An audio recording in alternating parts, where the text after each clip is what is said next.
Hello అందరికీ welcome back to my YouTube channel. ఈరోజు మేము మిర్యాలగూడలో ఉన్న ఒక శివాలయంకి వెళ్ళబోతున్నాం అనమాట. సరే రెడీ అయిపోయి వెళ్ళిపోయాము. అక్కడికి వెళ్ళిపోయిన తర్వాత వెంటనే కొబ్బరికాయ తీసేసుకొని గుడి లోపలికి వెళ్ళిపోయాము. వెళ్ళగానే ముందుగా నవగ్రహాలు కనిపిస్తాయి. నవగ్రహాల చుట్టూ ప్రదక్షిణలు చేసుకొని నవగ్రహ పూజ కంప్లీట్ చేసేసుకున్నాం అనమాట నువ్వులతో పాటు.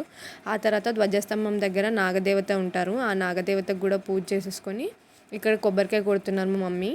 ఇక్కడే కొబ్బరికాయలు కొడతారనమాట అందరూ.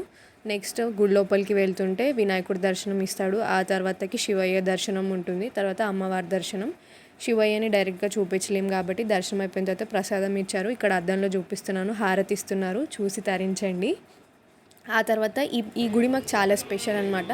గత 3 years నుంచి మా నాన్నగారు మాల వేసుకుంటున్నారు. ఇరుముడి ఇక్కడే కట్టుకుంటారనమాట. సో ఈ గుడికి వచ్చిన ప్రతిసారి ఎందుకో అదో రకమైన ఫీలింగ్ వస్తుంది. చాలా ప్రశాంతంగా అనిపిస్తుంది. ఎందుకో నాకు తెలీదు, బట్ మళ్ళీ మళ్ళీ రావాలి అని అనిపిస్తుంది. సో వీడియో కనుక మీకు నచ్చితే నా ఛానల్ని సబ్స్క్రైబ్ చేసుకోండి.